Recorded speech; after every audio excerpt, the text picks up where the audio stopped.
Neemias 1, versículo 1, está escrito: as palavras de Neemias, filho de Acalias.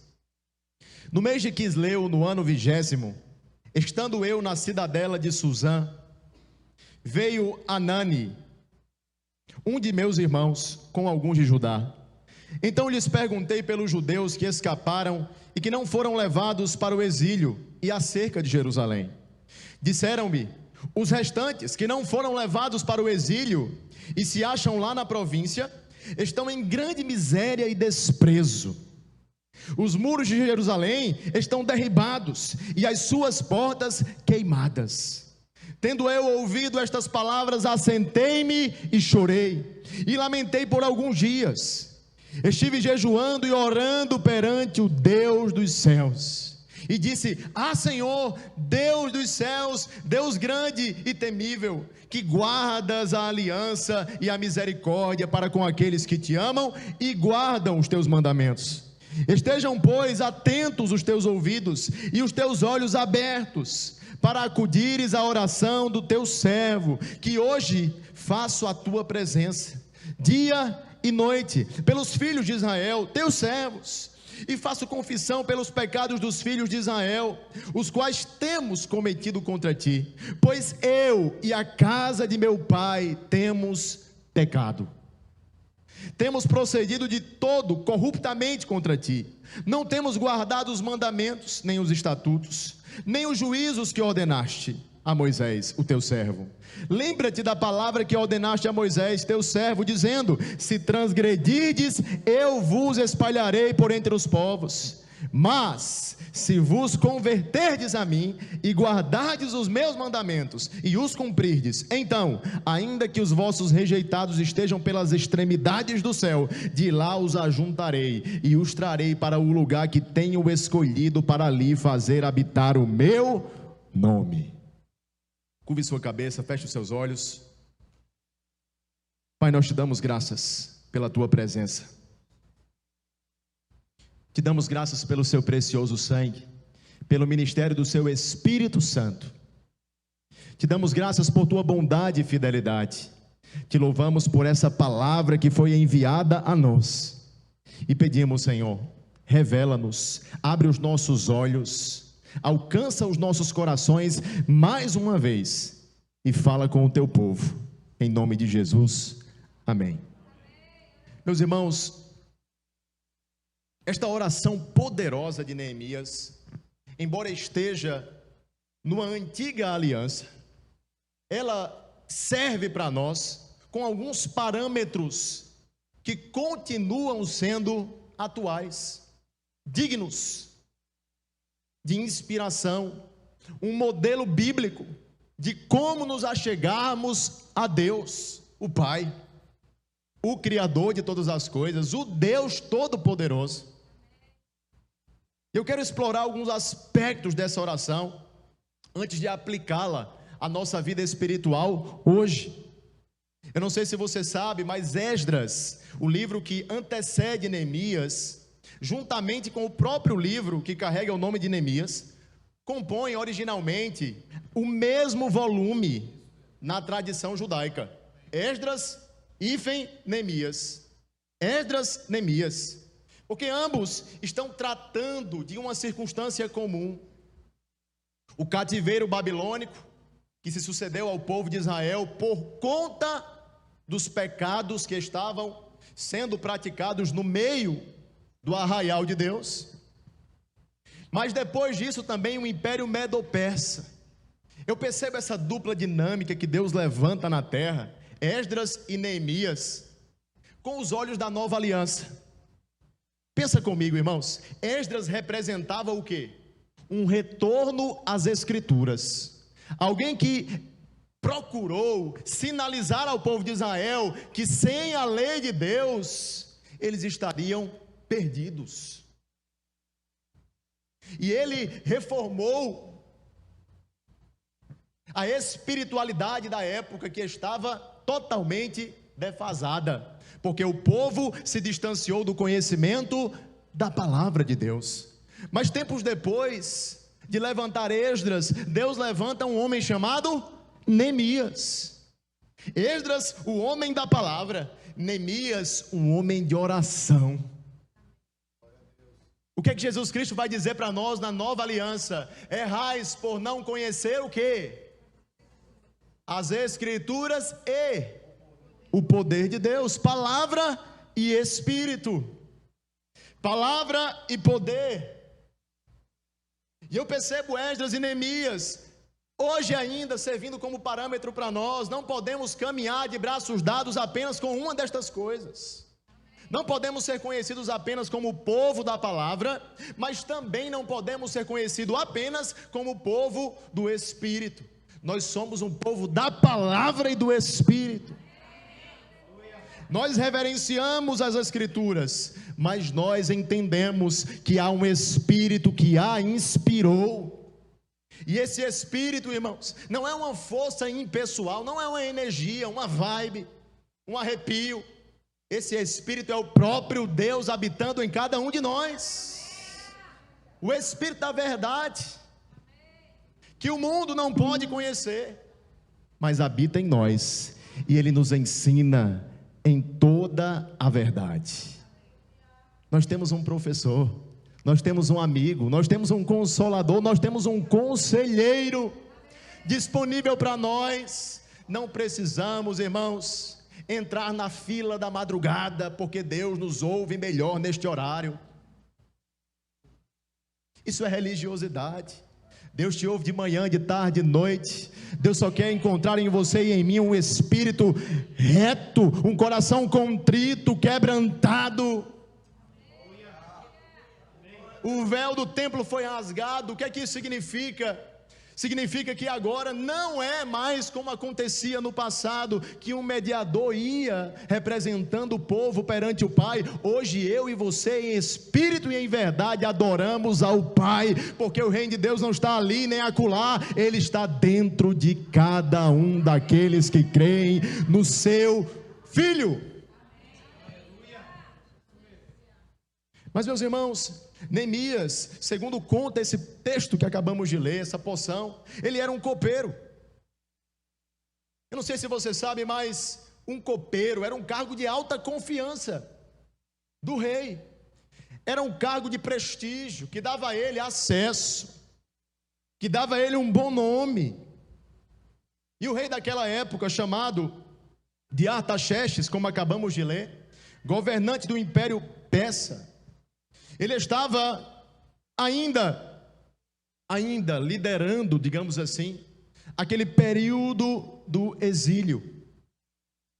E haviam muitas pessoas que nasceram naquele tempo, que já nasceram dentro dessa circunstância. Uma destas pessoas era Neemias. Neemias não nasceu em Jerusalém, aonde havia uma concentração maior de judeus. Neemias foi levado com a sua ascendência, com seus pais e avós, para um tempo onde ele estava naturalmente desconectado das suas raízes, onde ele estava debaixo da influência de uma cultura diferente, de um governo distinto, que não era o governo de Yahvé, que não era debaixo das leis e da sabedoria de Deus. Mas é interessante que ele encontra Anani, alguém que carregava também a linhagem judaica, e Anani traz um relatório para ele a respeito dos judeus que haviam escapado do exílio, daqueles que estavam dispersos, daqueles que haviam sobrevivido. Irmãos, 142 anos se passaram da queda de Jerusalém, mas aquela cidade continuava como uma terra arrasada. Não apenas os muros de Jerusalém haviam sido derribados, mas a honra do povo. E o pior, conformismo. 142 anos conformados com a desonra, conformados com a miséria, conformados com a vergonha. 142 anos. Sabe, talvez você hoje esteja aqui e você orou ao Senhor por muito tempo, por alguma causa, na sua família, no seu trabalho, no seu ministério, mas por aquilo não acontecer do seu jeito, no seu tempo, você simplesmente se esqueceu. Mas deixa eu te falar de uma coisa: Deus não se esqueceu. Eu e você precisamos, irmãos, lembrar a Deus e a nós mesmos. Mas Deus, ele tem amnésia? A gente vai ver que não. Mas há coisas que nós precisamos declarar diante de Deus e diante dos homens. Há coisas que nós precisamos declarar diante de nossos próprios corações, trazendo à lembrança aquilo que nos traz esperança. 142 anos, irmãos, vivendo conformado e abatido. Qual é hoje o seu semblante? Qual é hoje a sua realidade? Tanto tempo convivendo com a miséria, com a vergonha, com o luto dos seus sonhos, dos seus projetos. 142 anos. Você não precisa esperar mais uma vez todo este tempo para dizer: Senhor, restaura a minha vida em nome de Jesus, restaura o meu ministério em nome de Jesus, restaura o meu casamento em nome de Jesus, restaura as minhas finanças em nome de Jesus.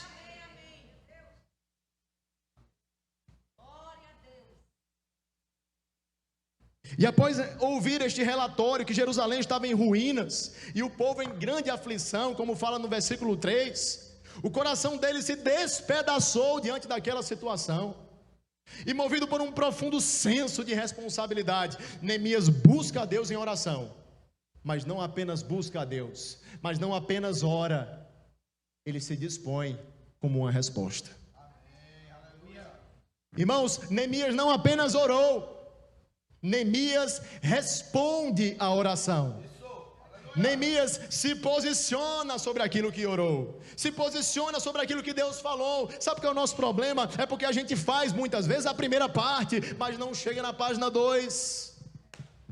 A gente ora, a gente ouve a Deus, mas no que compete a nós, o posicionamento, a obediência, a fidelidade, a vigilância, nos tornamos negligentes.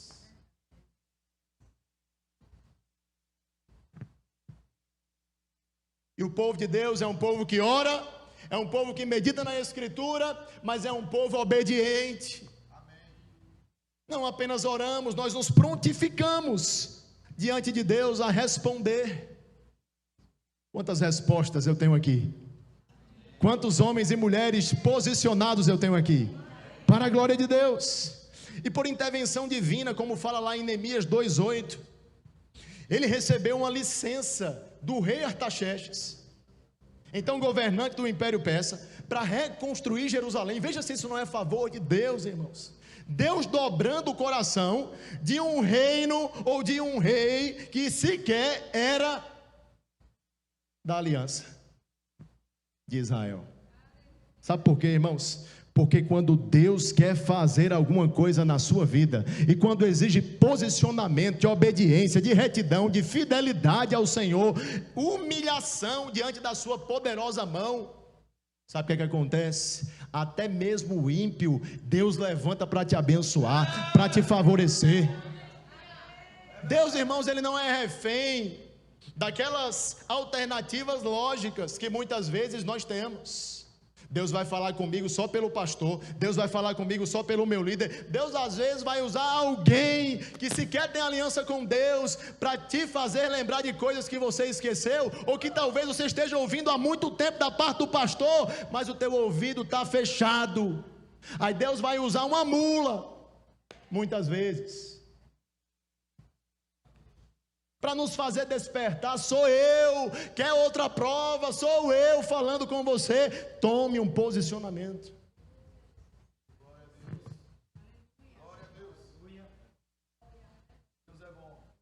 Quando estamos em linha com o propósito de Deus, irmãos, até mesmo uma mula, até mesmo os ímpios, até mesmo aqueles que não têm aliança com Deus, todas estas coisas, todas estas pessoas são usadas soberanamente para nos favorecer.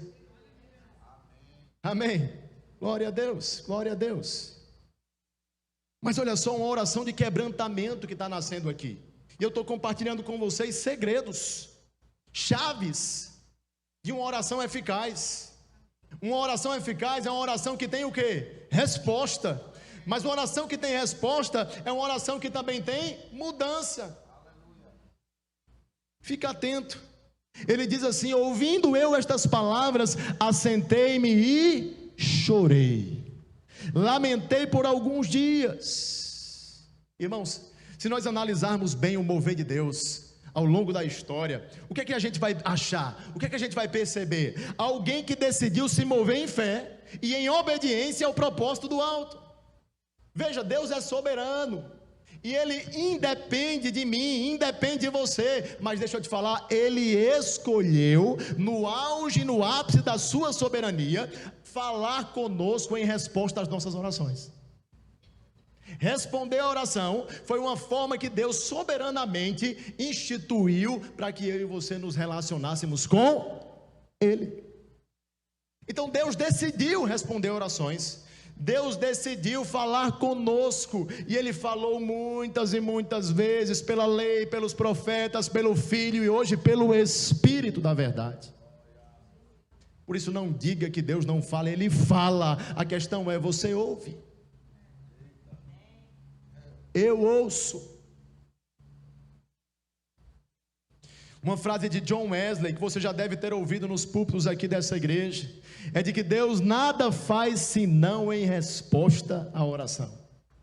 Deus nada faz senão em resposta a joelhos que se dobram, senão em resposta a corações obstinados, perseverantes no lugar secreto.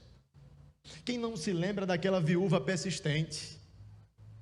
Um texto às vezes até confuso. É um contraste que está sendo apresentado ali. Aquela viúva persistente roga ao juiz que atenda o seu pleito, que responda a sua causa. E aquele juiz, agoniado já, de tanto alvoroço, responde a ela para que enfim ela cessasse os seus lamentos. Deixa eu te falar, Deus não vai nos atender assim, porque Deus se agrada da sua oração, porque Deus se agrada desse relacionamento, porque Ele enviou o seu único Filho justamente para nos dar acesso à presença dEle. Mas eu quero dizer com isso para você que há coisas da parte de Deus que a gente só experimenta persistindo, batendo na porta, pedindo, buscando. E Deus aí então filtra o nosso interesse, porque se o nosso interesse para no primeiro obstáculo, não é interesse. Ora, o que dizer dos nossos afetos humanos? Você, marido, está sentado ao lado da sua esposa, eu tenho certeza que você não parou de insistir e investir nela no primeiro não. Tem alguns olhando para mim dizendo assim: claro, pastor, ela nunca me disse não. Bonitão das tapiocas. Mas, irmãos, o interesse, ele pode ser filtrado pela persistência. Eu quero, eu persevero, eu vou atrás, eu buscarei, eu não cessarei, eu orarei ao Pai. Esse orar, irmãos, não é o resultado apenas de uma hora de oração, é o resultado de uma vida de clamor, uma vida de jejum, de oração, de busca perante a face do Senhor. Então, quando ele soube da situação crítica que Jerusalém se encontrava, a primeira coisa que Neemias fez, isso me deixa mesmo inspirado, foi orar. Irmãos, Neemias não reuniu um exército, Neemias não planejou uma campanha militar, Neemias não costurou acordos políticos. Antes de mais nada, Neemias caiu de joelho. Neemias orou. Porque antes de Deus levantar um construtor, irmãos, Deus levanta um intercessor. Antes de Deus levantar você como resposta, Ele quer que você ajoelhe e ouça.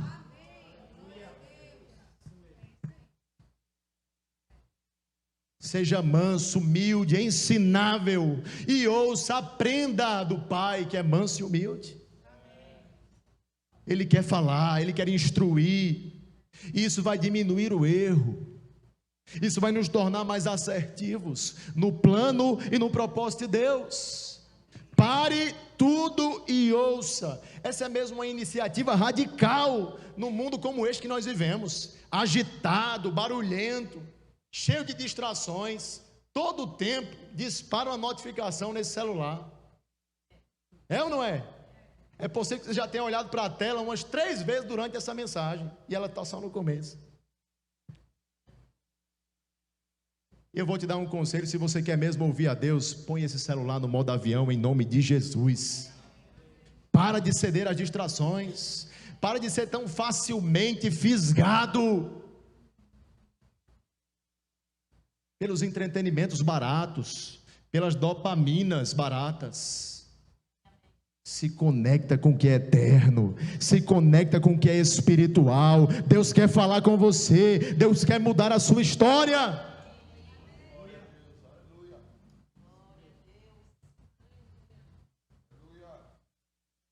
Mas, irmãos, se nós desejamos mesmo agradar a Deus, nós não faremos nada antes de orar. Interessante que nós fazemos muitas coisas além de orar. É ou não? Porque acabamos de ouvir, orar não é o bastante. Mas, apesar de fazermos muitas coisas além de orar, nós não devemos fazer nada antes de orar. Eu vou repetir para você fixar. Apesar de fazermos muitas coisas além de orar, nós não devemos fazer nada antes de orar. Orar não pode ser apenas um botão de emergência que você aciona depois que o fogo pega. A oração, irmãos, deve ser um relacionamento que nós construímos com Deus. Nós o ouvimos, nós o contemplamos, e nós somos cheios do seu Espírito para responder de forma assertiva, prudente. Há muitos e muitos prejuízos que evitaríamos se antes de qualquer coisa orássemos.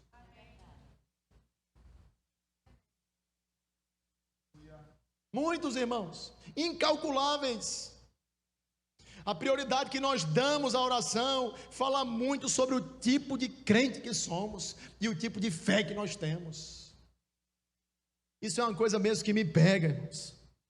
Porque quando eu percebo que eu tenho vivido uma vida sem o devido crédito à oração, e isso pode acontecer a qualquer um de nós, eu percebo que eu estou funcionando de forma autossuficiente. Quando você está por conta própria, é você por você. É você com a sua tolice, sou eu com a minha arrogância. E dessa forma o abismo é certo. Mas cedo ou mais tarde será. Quem ora muito mostra dependência, mas quem ora pouco mostra o quê? Autossuficiência. Se você diz que depende de Deus, se você louva o nome do Senhor e diz assim: Pai, eu dependo e preciso de Ti, mostre isso com a sua vida de oração. Mostremos isso com o crédito que damos ao lugar secreto. Dobremos o nosso joelho, contemplemos o nosso Pai face a face, como por um espelho, pelo seu Espírito. Ele vai nos transformando de glória em glória, de glória em glória, a imagem do seu Filho, o qual fomos predestinados para parecer, para imitar, para copiar. No tempo onde muitos copiam uns aos outros, nós precisamos lembrar, nós temos que imitar somente a Cristo Jesus. Nós seres humanos gostamos não raramente de ter o controle das coisas em todo o tempo, e muitas vezes nos comportamos de forma autossuficiente. A gente pensa, ou pelo menos de uma forma subconsciente: para que orar? Eu já sei o caminho. Cuidado. Para que orar? Eu já passei por aí, eu já tive essa experiência. Para que orar? Eu sei como me virar. Mas sabe, queridos, nós dizemos: e agora? Essa é a oração do justo. O que eu farei, Senhor? Meu Deus, o que queres que eu faça? Para onde queres que eu vá? Em que tempo? Qual é o modo? Qual é a associação? Qual é a porta que se abre? Qual é a porta que se fecha? Que procuremos ouvir a voz do Senhor, meus irmãos. Neemias era um homem de oração. Mas eu não quero parar por aqui. Neemias era também um homem de ação. Curiosamente, se você juntar essas duas coisas, orar e agir, você vai ter a palavra oração. Ora e ação. Quem ora, age. Quem crê, se comporta de forma condizente com aquilo que está crendo. Quem crê, se move. Quem crê, obedece. Então, sob a sua liderança, os muros que estavam destruídos por conta dessa diligência, por conta dessa prontidão para ouvir a voz de Deus, Deus o fez levantar, juntamente com um time, porque o que Deus vai fazer na sua vida, você não faz sozinho não. Deus levanta pessoas para cooperar contigo na obra que Ele tem na sua vida. Chega dessa história de cristianismo solitário. Isso é impossível. Deus levanta pessoas que, debaixo dessa liderança do Espírito, através de Neemias, empreendem uma façanha. 52 dias, e aqueles muros que estavam há décadas derribados foram erguidos de novo. Foram restaurados, foram levantados, mas ele orou e agiu. Oração e ação, necessariamente nessa ordem. E se você quiser compreender comigo como se faz uma oração eficaz, veja só esse caminho que Neemias nos instruirá. Antes de mais nada, pergunte a si mesmo uma coisa hoje, é uma pergunta retórica: por que Deus responderia a minha oração? Por que Deus responderia a minha oração? Porque eu quero?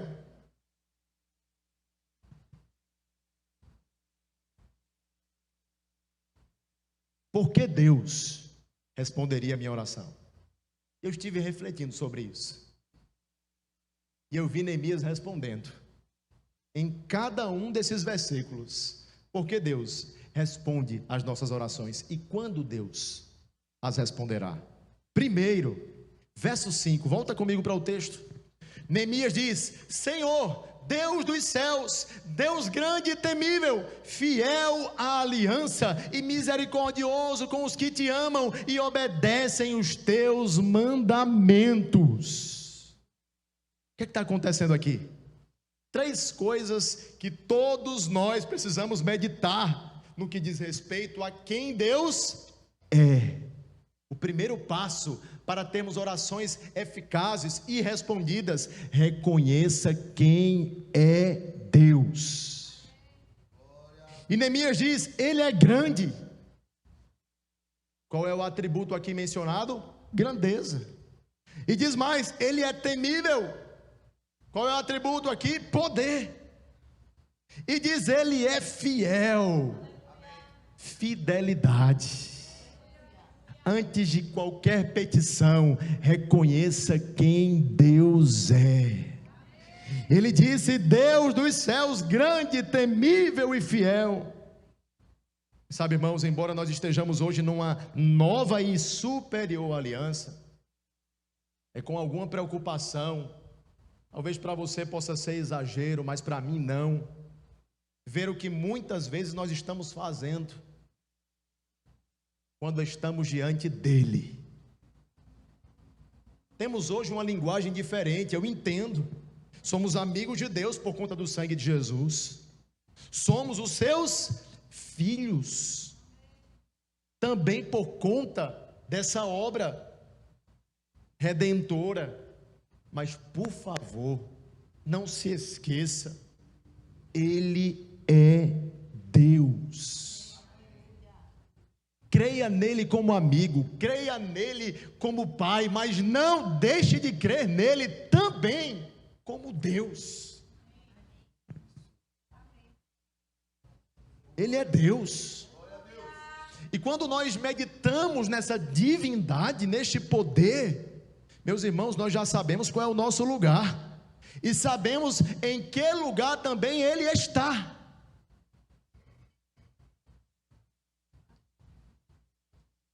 Ele é Deus, Ele é todo-poderoso, Ele é soberano, Ele é temível em cada uma das suas obras, Ele é forte, Ele é Deus. A primeira coisa que Neemias faz é adorar, porque, irmãos, uma oração eficaz, ela nasce da adoração.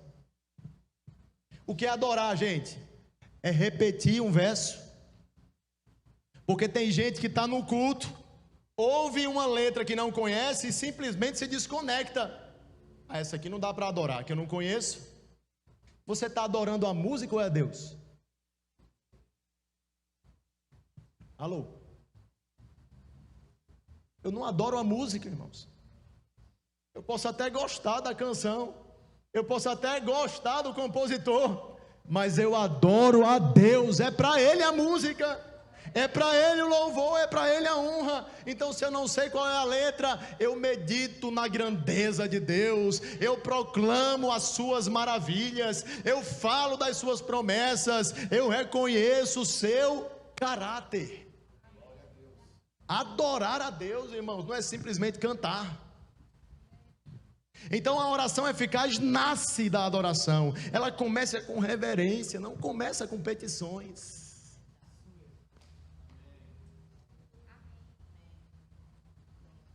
Mas muitas vezes estamos orando de forma tão apressada que a gente quer pular a página.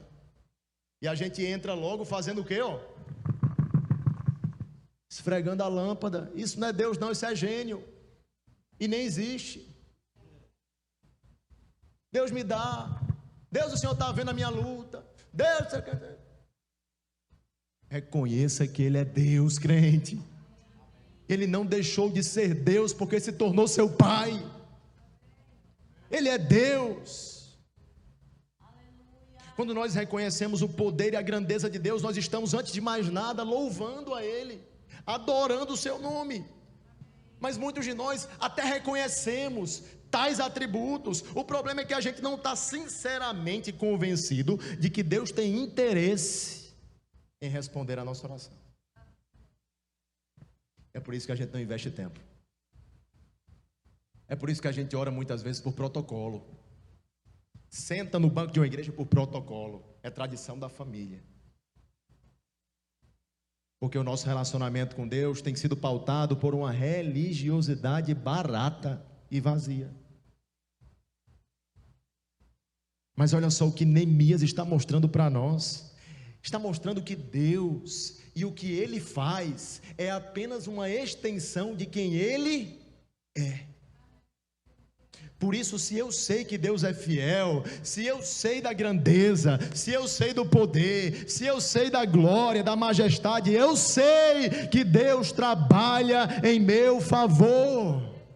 Eu sei que Ele é poderoso para fazer infinitamente mais daquilo que eu tenho pedido ou pensado. Porque o que Deus faz é só um complemento de quem Ele é. Você está comigo? Neemias disse: Deus meu, parafraseando, olha que situação, olha a confusão que o teu povo está, mas me lembro de que tu és aquele que tens tudo sob controle. Meus irmãos, não podemos jamais desconfiar da soberania e da glória de Deus. Ele continua assentado no mais alto e sublime trono, e Ele não perdeu o controle da sua vida. Mesmo quando você está desesperado em parafuso, Ele diz: ei, acalma-te, eu sou Deus. E é tudo que a gente precisa ouvir numa tempestade, irmãos. A gente nem precisa às vezes pedir para a tempestade parar, a gente só precisa saber que Deus está no barco. E se Ele está no barco, irmãos, é só barulho. A tempestade é só barulho. É só um temporal que vai passar. Mas a nossa alegria está em Deus, e Ele nos deu a paz que excede o entendimento. Se quisermos prevalecer sobre as circunstâncias, irmãos, comecemos colocando cada uma delas na perspectiva correta. Qual é a perspectiva? O meu problema é menor do que o meu Deus. O meu problema é menor do que o meu Deus. O monte que está diante de mim é menor do que aquele que o fez. A adversidade que me assola, que me aflige, não é mais poderosa do que o meu Deus. Irmão, coloque a perspectiva correta sobre a sua vida. Existe um Deus que está acima do sol, que governa todas as coisas e a sustenta pela palavra do seu poder. E Ele está conosco, e Ele está em nós. Maior é o que está em nós do que aquele que está no mundo.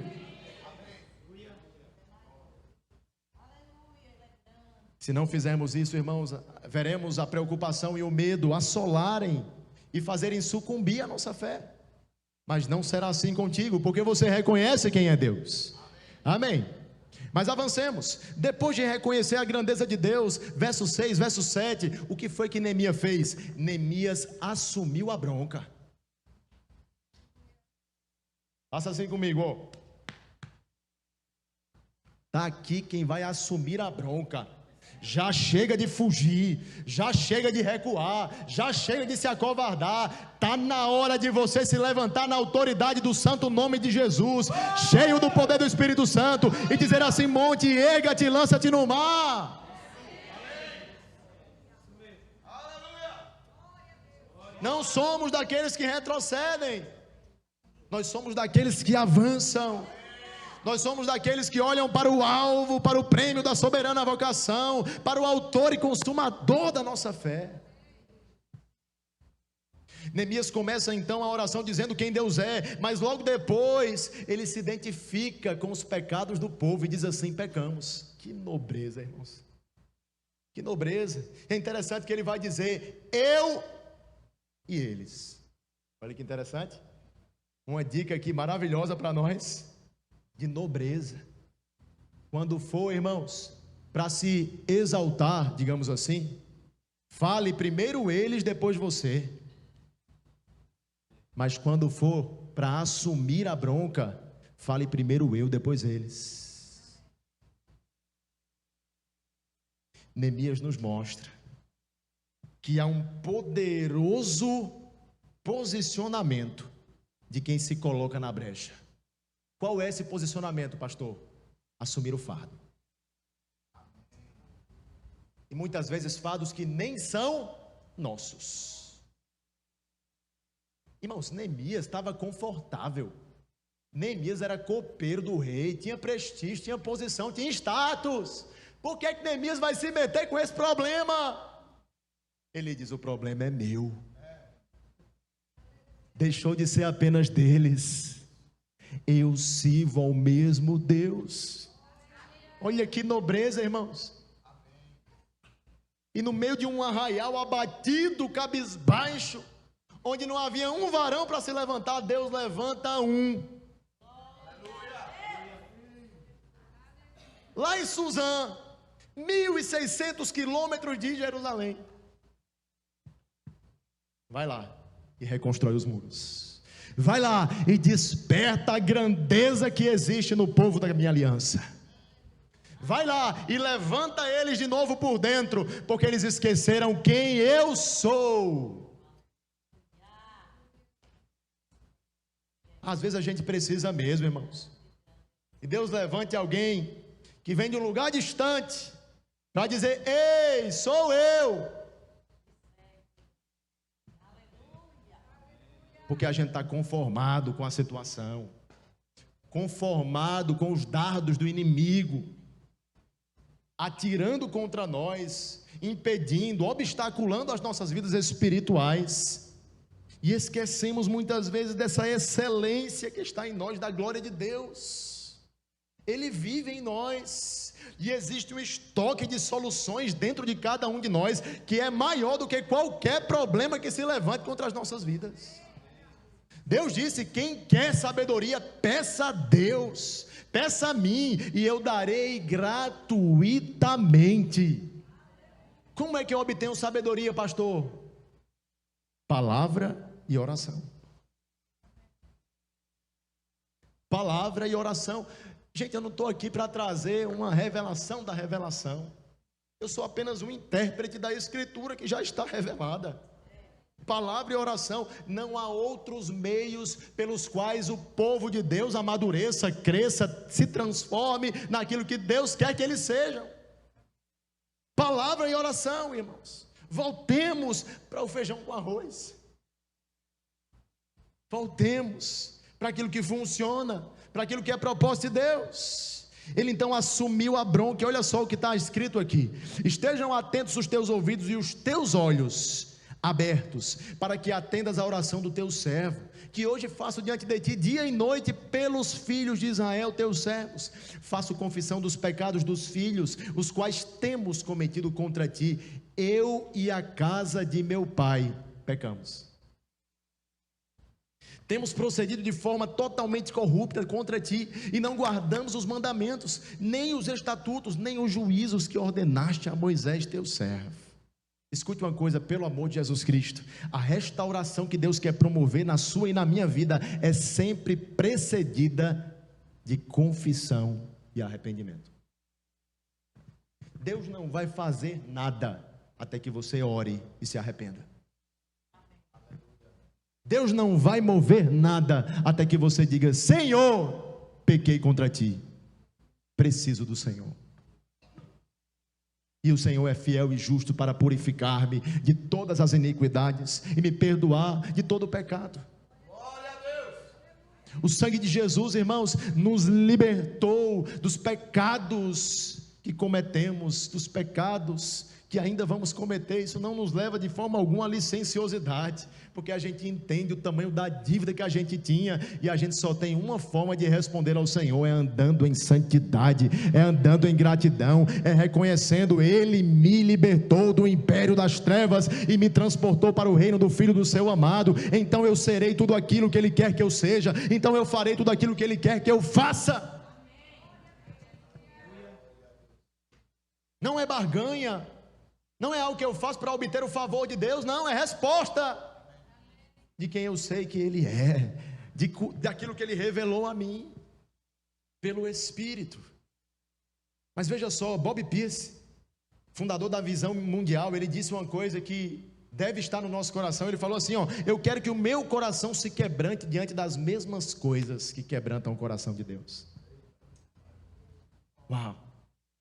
Eu quero que o meu coração se quebrante diante das mesmas coisas que quebrantam o coração de Deus. Eu vou falar para você: não há nada mais cristão do que a sensibilidade, do que a proatividade que a gente esboça diante das necessidades alheias. Não há nada mais cristão do que isso, irmãos. Sabe o que não é cristão? É a indiferença.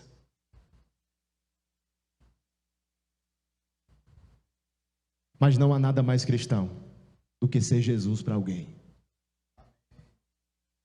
do que amar o que Deus ama, do que estender a mão para quem precisa. O avivamento começa, irmãos, justamente quando a dor do outro me atinge.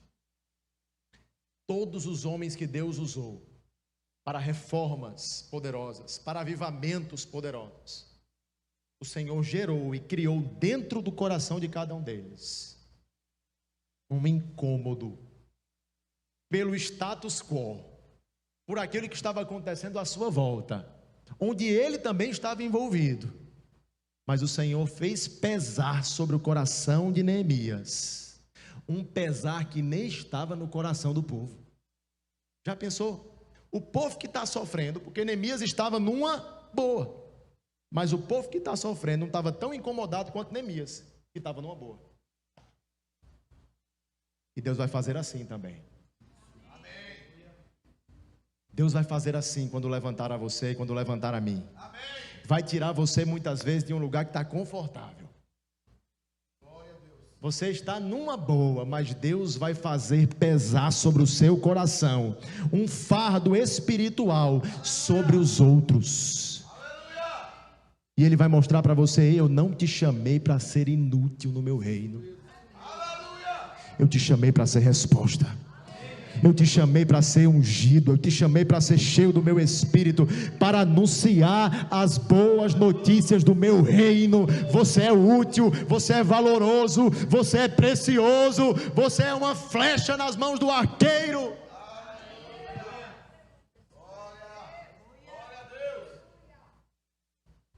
Mas uma coisa que eu vejo, irmãos, é que Neemias, ele diz simplesmente: eu vou. Mais uma vez parafraseando, eu não sou construtor, mas está aqui quem vai construir. Sabe por quê, irmãos? Porque quando Deus nos chama para fazer alguma coisa, Ele não nos chama porque a gente já sabe de tudo. Ele nem nos chama porque a gente já tem todas as ferramentas nas mãos. Mas Ele chama a quem é disponível. E aqueles que dizem sim ao Senhor são também por eles provisionados, são também por eles assistidos, são também por ele ajudados, são também por ele empoderados para dar o resultado que ele de antemão preparou. Quando Deus te chamar, não olhe para si mesmo dizendo assim: eu não sei, eu não posso, eu não tenho. Olhe para o Senhor e diga: nele eu posso, nele eu sei, nele eu tenho. Porque Deus não chama ninguém para fazer a obra que é dele sozinho. Deus nos chama e habilita. Deus nos chama e capacita. Mas temos de ter e cultivar um coração disponível. E isso foi o bastante para Deus usar Neemias. Isso vai ser o bastante também para você ser usado por Deus na sua família, no seu trabalho. Diga sim ao Senhor e veja o que Ele pode fazer. Diga sim, não se acovarde mais, não se deixe ser mais intimidado, muitas vezes até pela familiaridade. Mas todo mundo aqui já me conhece desse jeito, muito polido, muito recatado, muito tímido. Pois então deixe eles conhecerem quem é você, cheio do azeite, cheio da unção, cheio do poder. Realmente não tem nada a ver com você mesmo, não tem nada a ver comigo. Mas eu encerro dizendo, e isso aqui talvez seja o conselho mais precioso para uma oração eficaz, não desconsiderando os demais, mas ouça isso. Verso 8, verso 9: lembra-te agora do que disseste a Moisés, teu servo. Uma chave, irmãos, poderosa, para que eu e você obtenhamos resposta de Deus, é a gente orar a palavra. Olha só o que ele fez, ele invocou as promessas de Deus. Neemias lembrou a Deus o que Deus havia dito no passado. Ora, se não é o que nós fazemos, nós cremos naquilo que Deus já disse, nós agimos conforme aquilo que Deus já fez. Lembra ao Senhor o que Ele disse, ora a palavra, ora segundo a vontade de Deus. Fale a palavra, ore sobre ela, que ela seja o fundamento, porque não está errado a gente pedir. O Senhor inclusive disse: peça, mas se não pedir conforme a palavra, vai pedir errado, vai pedir para si mesmo. Neemias não estava pedindo só por ele, Neemias estava pedindo pelo propósito de Deus na vida do povo. Meus irmãos, uma intenção como esta é respondida da parte de Deus, porque ela está desprovida de ego, porque ela está totalmente destituída de arrogância. Não é pensando em mim, é pensando em nós. Senhor, é o teu povo. Senhor, lembra o que disseste a Moisés. O Senhor prometeu, como uma criança, irmãos, que lembra ao pai aquele doce que ele disse que ia comprar, depois da sua promessa. Neemias está pedindo ao pai: pai, o Senhor prometeu, foi o Senhor quem disse. Neemias lembra a Deus e diz: sim, é verdade que falaste que perderíamos a terra por nossa desobediência, e aconteceu, por isso o exílio. Entretanto, olha só a continuidade: prometeste também que se nos arrependêssemos, a teríamos de volta. Irmãos, por toda a Bíblia eu posso encontrar facilmente gente que recorda a Deus aquilo que Deus disse que ia fazer. Olhamos para Abraão, o fez. Olhamos para Davi, o fez. Olhamos para Moisés, o fez. Olhamos para os profetas, o fizeram também. Deus meu, quero recordar a ti uma das tuas benditas promessas. E eles então reivindicam o cumprimento dela, porque entendem que estão diante de um Deus temível, grande, mas um Deus fiel à sua aliança. Ele promete, não vai acontecer, já foi. Está feito, está consumado. Mas ainda não estou vendo, mas ainda não estou sentindo. Está feito. Eu agarro pelo Espírito da fé, eu digo: é meu, essa promessa se cumprirá, porque fiel é Deus para fazê-la cumprir. Deus, irmãos, é avalista, Deus é fiador da sua palavra, Ele a inspirou. Então, uma vez que a gente declara a palavra e se apega com firmeza às promessas de Deus, nós teremos respostas, porque quem ora a palavra, ora segundo a vontade do Pai. Você já experimentou prometer alguma coisa para uma criança?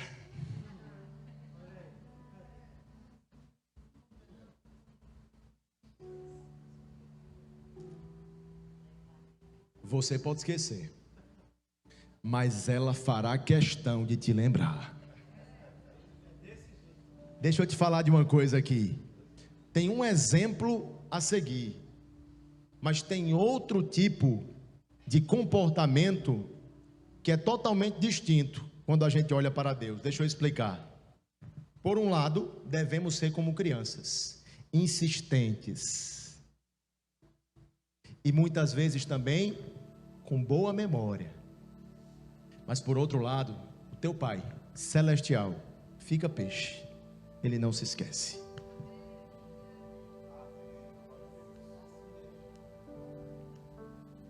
E quando Deus promete alguma coisa para nós, deixa eu te falar, Ele não está preparando o cenário não, Ele está preparando você. Por que é que tem coisas que não acontecem imediatamente?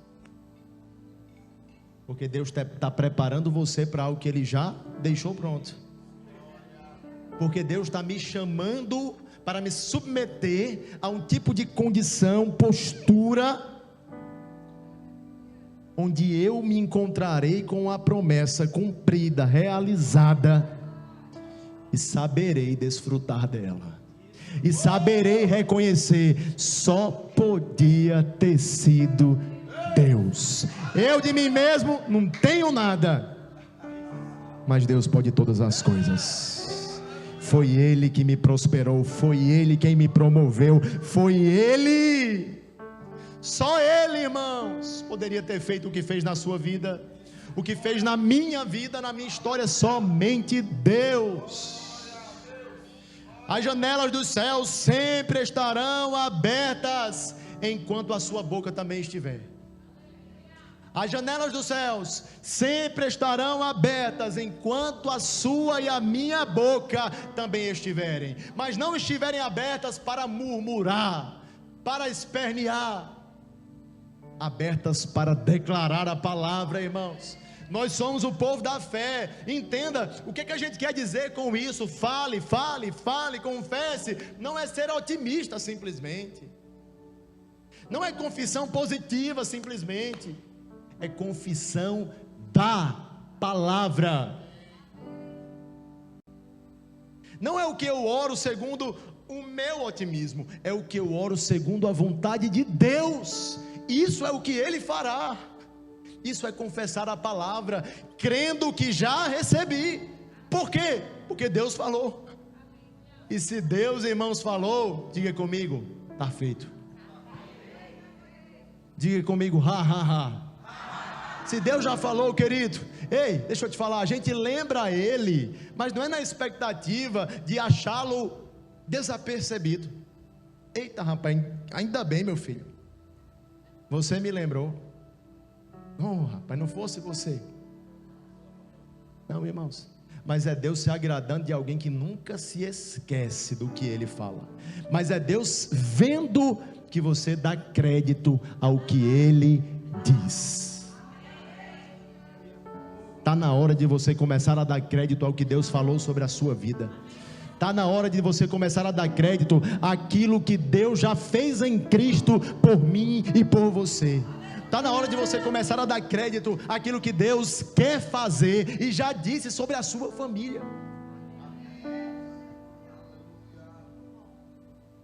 Mas comece a reivindicar as promessas, a orar, mas não pare por aí. Haja. Posicione-se para viver o melhor de Deus para a sua vida. Posicione-se para uma vida de milagres. Posicione-se para uma vida sobrenatural. Neemias orou, Neemias agiu. Orando e agindo, orando e agindo. Deus transformará a sua vida. Deus transformará o cenário pelo qual você está passando.